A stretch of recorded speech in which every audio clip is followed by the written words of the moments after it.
बिस्मिल्लाहिर्रहमानिर्रहीम। अस्सलामुअलैकुम वरहमतुल्लाहि वबरकातुहू। अज़ीज़ दोस्तों, साथियों, मैं मोहम्मद शहज़ाद खान आप तमाम ही का अपने चैनल एसके एडुविज़न में खैर मकदम करता हूँ। आप तमाम ही का तहे दिल से इस्तकबाल करता हूँ। उम्मीद करता हूँ आप तमाम ही खैराफियत से होंगे और खुश व खुर्रम ज़िंदगी गुजार रहे होंगे। DSSSB TGT Delhi subordinate service selection board trained graduate teacher 2024 Urdu, जिसका सिलेबस आज हम आपको बताने जा रहे हैं। आपके सिलेबस को 3 भागों में, 3 सेक्शंस में ABC में डिवाइड किया गया है। बड़ा आसान सा सिलेबस है। अगर आप थोड़ा ढंग से मुताला करेंगे, ढंग से चीज़ों को देखेंगे, समझेंगे तो बड़ा ईजी होगा आपके लिए। अभी कुछ दिनों पहले मैं सेकंड ग्रेड के लिए MCQs करवा रहा था, तो उस टाइम में DSSSB के बहुत ज़्यादा कमेंट आ रहे थे, सर हमारी क्लास करवाइए क्योंकि हमें कोई कंटेंट नहीं मिल पा रहा, ऐसा वैसा। तो आपकी बार बार कमेंट की गुजारिश पर ये क्लासेस शुरू की जा रही हैं। आपको कुछ नहीं करना है। 3 भागों में आपका सिलेबस डिवाइड किया गया है, 3 भागों में बांटा गया है। आपको ढंग से सुनना है और समझना है। उसके बाद ये किया जाएगा, मैंने टोटल लगाया है लगभग 70-75 टॉपिक इसमें आते हैं कंटिन्यू, लगभग 70-75 इसमें वीडियोस काउंट होंगे। तो अगर 2-2 टॉपिक भी रोज़ लेकर चलेंगे, रोज़ाना 2-2 क्लास भी हम करवाएंगे, तो इंशाल्लाह 1 महीने में आपका कोर्स पूरा कंप्लीट हो जाएगा। आपको इसे सुनना है, समझना है, डिटेल से, बहुत ही तफसील से उनको समझाया जाएगा। तो पहले मैं सिलेबस का मुताला कर लेता हूँ, आपको निशानदेही करता चलता हूँ, उसके बाद बताते हैं कि आपको आगे क्या करना है। ठीक है। सेक्शन ए है प्रोज, अलिफ, हिस्सा अलिफ क्या है? नस्र। हिस्सा बे में क्या है? नज्म।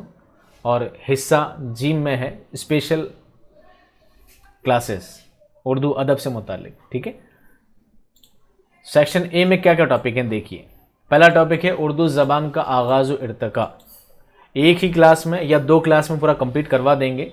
उर्दू ज़बान कहाँ से शुरू हुई, उर्दू ज़बान की कैसे इब्तदा हुई, कहाँ से शुरुआत हुई, किन ज़बानों से मिलकर उर्दू ज़बान वजूद में आई है, वो सारी बातें। उसके बाद उर्दू ज़बान को लेके, उर्दू ज़बान के मुतालिक अलग अलग मुसन्निफ़ीन का, अलग अलग तनकीद निगार का या ज़बान के माहिरीन का क्या क्या ख़यालात हैं, किन के क्या कौल हैं, वो सब भी आपको सेकंड क्लास में करवा देंगे। दूसरा है उर्दू में दास्तान निगारी का आगाज़ और इर्तिका। उर्दू अदब में दास्तान क्यों शुरू हुई, कैसे शुरू हुई, वो सारी बातें भी आपको इस वीडियो में बताई जाएगी। तीसरा है उर्दू में नावल निगारी का आगाज़ और इर्तिका और मुख्तलिफ नावल निगार और नावलों का तनक़ीदी मुताला। यानी नावल निगारी का आगाज़ और इर्तिका, कैसे शुरुआत हुई, कैसे प्रारंभ हुआ, कैसे इर्तिका हुआ, यानी कैसे इसका विकास हुआ, कैसे डेवलपमेंट हुआ, वो सारी चीज़, नावल जो एक सिन्फ है उसके बारे में जाननी है। साथ में आपको ये भी जानना है कि उर्दू अदब में जो नावल निगार हुए हैं उनका भी आपको, उनकी भी जीवनी, उनकी ज़िंदगी से मुतालिक या उनसे जो सिलेबस में अटैच होते हैं जो चीज़ें, उनसे मुतालिक जो चीज़ें, वो भी सब आपको पढ़नी है।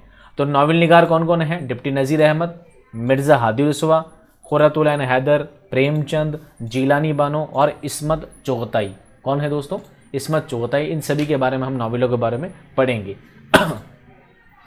चौथा टॉपिक है उर्दू में अफसाना निगारी का आगाज़ और इर्तिका और मुख्तलिफ अफसाना निगार और अफसानों का तनक़ीदी मुताला। अफसाने के बारे में पढ़ेंगे, अफसाने का आगाज़ और इर्तिका और मुख्तलिफ अफसाना निगारों के बारे में भी पढ़ेंगे। कौन कौन अफसाना निगार? प्रेमचंद हैं, राजेंद्र सिंह बेदी हैं, कृष्ण चंद्र हैं, इस्मत चुगताई हैं, मंटो हैं, अहमद नदीम कासमी हैं। अब आपको ये बात आपके लिए आसानी हो जाएगी। प्रेमचंद वाला जो टॉपिक है वो हम नावल के लिए पढ़ेंगे, वो अफसाने के लिए भी हो जाएगा। और इस्मत चुगताई का टॉपिक जो हम नावल के लिए पढ़ेंगे वही अफसाने के लिए भी हो जाएगा। हम इस्मत चुगताई का जो टॉपिक है उसको उतना डिटेल में पढ़ेंगे कि हमारे दोनों ही काम हो जाएंगे। हम अफसाने और नावल दोनों को ही कंबाइंड एक में ले लेंगे। उसके बाद है उर्दू में इंशाइया निगारी की रिवायत।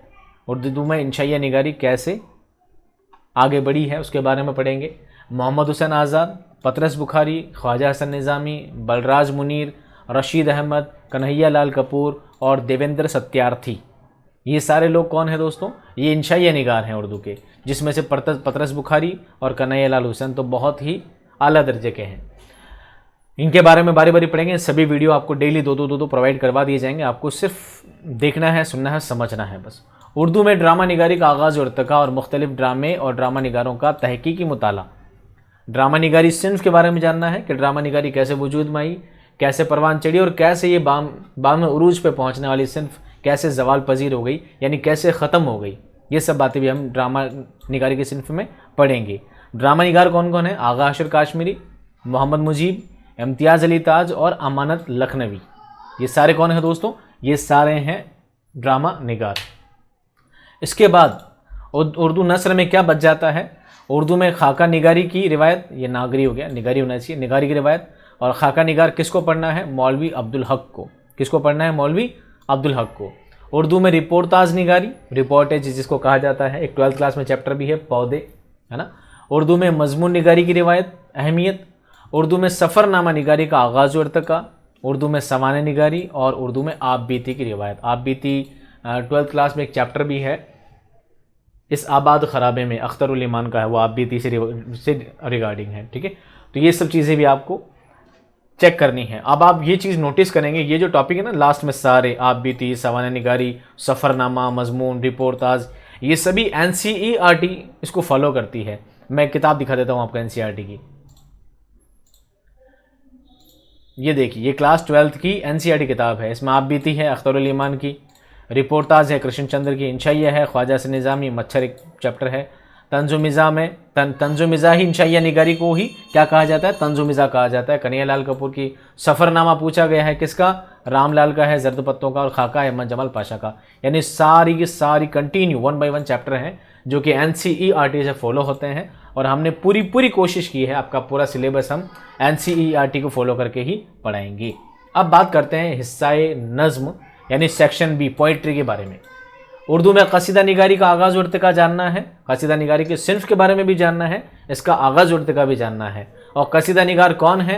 सौदा और ज़ौक़, इन दोनों की हम जीवनी के बारे में, इनकी सवाना हयात के बारे में और इनकी ज़िंदगी से मुतालिक जो भी सवालात इम्तिहान में बनते हैं हम उनको लेकर भी चलेंगे। इन दोनों की जीवन गाथा भी, इन दोनों की आपको बायोग्राफी भी पूरी समझाते चलेंगे। उर्दू में मसनवी निगारी का आगाज़ और इर्तिका। मसनवी कौन कौन सी पढ़नी है? मसनवी सहरुल बयान, गुलजार नसीम और ज़हर इश्क, ये सारी तीनों आपको मसनवियाँ पढ़नी है जो कि आपको पढ़ा दी जाएगी। उर्दू में मरसिया निगारी का आगाज़ और इर्तिका। हाली, मीर अनीस और मिर्ज़ा दबीर, ये तीनों कौन है? मरसिया निगार हैं। हाली ने गालिब का मरसिया लिखा है और मीर अनीस, मीर दबीर मरसिया निगारी के लिए सबसे आला दर्जे के शायर माने जाते हैं। उनमें भी मीर अनीस का मर्तबा बहुत ज़्यादा बुलंद है। अब उर्दू पोइट्री में क्या है? चौथा टॉपिक, उर्दू में गज़ल का आगाज़ और इर्तिका और मुख्तलिफ गज़ल गो का तनक़ीदी मुताला। उर्दू में गज़ल कैसे आई, गज़ल का आगाज़ और इर्तिका कैसे हुआ, गज़ल कैसे आगे बढ़ी, ये सब चीज़ें आपको पढ़नी है, जाननी है, समझनी है। और साथ ही साथ गज़ल को शोरा के बारे में भी जानना है। मीर तकी मीर, मिर्ज़ा गालिब, फ़ानी बदायूनी, मोमिन खां मोमिन, फ़िराक गोरखपुरी, ज़ौक़ शेख इब्राहिम ज़ौक़, मोहम्मद रफ़ी सौदा, अल्लामा इकबाल, फैज़ अहमद फैज़ और ख्वाजा मीर दर्द, इन सभी के बारे में आपको डिटेल्ड में पढ़ना है, ठीक है। इन सभी के वीडियो आपको डेली 2 प्रोवाइड करवाए जाएंगे, आपको वीडियो देखने हैं और चीज़ों को समझना है।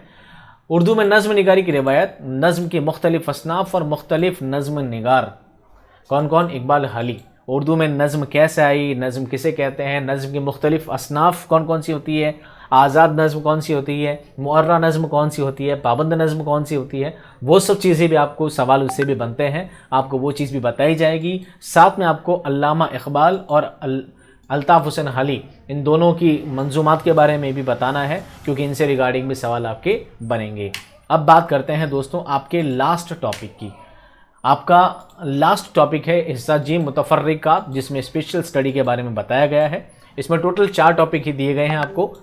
पहला है उर्दू की मुख्तलिफ तहरीकें, तहरीक यानी अलीगढ़ तहरीक हो गई, तरक्की पसंद तहरीक हो गई, रोमानवी तहरीक हो गई, है ना।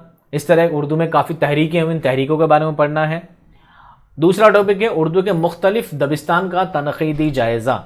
उर्दू में दबिस्तान, दबिस्तान दहली, दबिस्तान लखनऊ, दोनों बहुत ज़्यादा मशहूर हैं। दबिस्तान दहली, दबिस्तान लखनऊ में लखनऊ से सबसे ज़्यादा सवाल बनते हैं। उसके बाद आपको दबिस्तान अज़ीमाबाद भी है, उसके बारे में भी पढ़ना है।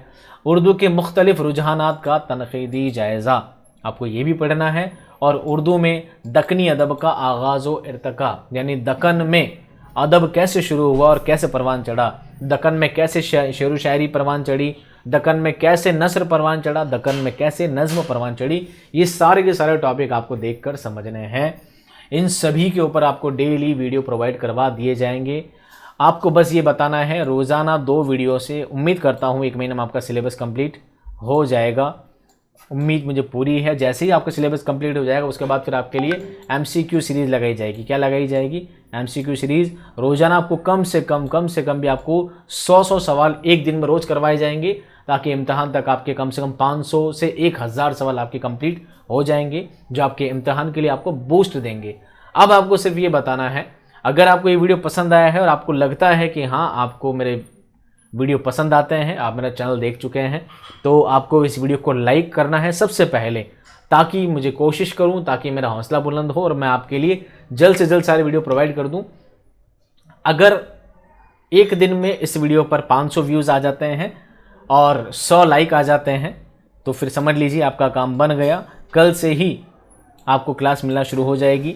दूसरा, आप कमेंट में सजेशन बता सकते हैं कि सर हमें इस टाइम चाहिए, टाइम बता सकते हैं। जो क्यूरी आती है, आप क्यूरी सवालात कमेंट में पूछ सकते हैं, आपके लिए वो भी सुविधा रखी जाएगी। और तीसरी बात, आपको रोज़ाना 2 वीडियो जो अपलोड कराए जाएंगे, आपको बताना है कि सर हमें 2 वीडियो कब चाहिए। एक सुबह चाहिए, एक शाम को चाहिए। तो सुबह आपको कितने बजे चाहिए? 10 बजे चाहिए, 11 बजे चाहिए, 12 बजे चाहिए, आप टाइम बता दें, उस वक्त पहला वीडियो डाल दिया जाएगा। फिर आप बताएं कि शाम का वीडियो आपको 4 बजे चाहिए, 5 बजे चाहिए, 6 बजे चाहिए। कब आपको वक्त मुनासिब लगता है, कब आप क्लास देख सकते हैं, आप बता दें तो आपका वीडियो स्टार्ट कर दिया जाएगा कल सुबह से ही। अब आपको फटाफट क्या करना है, टाइम बताना है जल्दी से कमेंट में कि कौन सी क्लास कितनी बजे रखी जाए, रोज़ाना कितनी बजे क्लास स्टार्ट की जाए, और वीडियो को लाइक करना है, शेयर करना है। अगर वीडियो पर अच्छा रेस्पॉन्स रहा आपके लाइक करने का, आपके शेयर करने का, चैनल अगर आपने सब्सक्राइब अभी भी नहीं किया है तो सब्सक्राइब कर लीजिएगा, क्योंकि आपको पूरा कोर्स फ्री में कंप्लीट करवाया जाएगा। इसके लिए आपसे कोई भी अतिरिक्त शुल्क, कोई चार्जेस आपसे नहीं लिए जाएंगे, बशर्ते ये उम्मीद की जाती है कि आप क्या करेंगे, आप भी अपनी तरफ से पूरी खुशी, पूरी दिलजोई दिखाएंगे। अगर आपकी मोहब्बतें बराबर मिलती रही तो कोशिश की जाएगी आपका सिलेबस, जो मैं 1 महीने का टारगेट लेके चल रहा हूँ, हो सकता है मैं 20 दिन 25 दिन में आपका कोर्स पूरा कंप्लीट करवा दूँ, एक दिन में 2 की जगह 3 वीडियो डालकर, ताकि आपका कोर्स जल्द से जल्द कंप्लीट हो जाए। ठीक है। और अगर आपका हौसला ऐसे ही ढीला दिखा, अगर आप लोगों ने तवज्जो नहीं दी, तो हो सकता है फिर मेरा हौसला भी डाउन हो जाए और मैं जल्दी वीडियो ना डाल सकूं। तो फटाफट जाइए, वीडियो को पहले लाइक कर दीजिए, कमेंट में अपने जवाब दीजिए, अपनी क्यूरीज दीजिए, अपना सवाल दीजिए, और अभी तक चैनल सब्सक्राइब नहीं किया तो चैनल को सब्सक्राइब कीजिए। मैं मिलता हूं कल सुबह पहली क्लास के साथ, आपको ज़बरदस्त वाली क्लास के साथ, टॉपिक वाइज क्लास के साथ। तब तक खुश रहिए, आबाद रहिए, खुदा हाफिज़।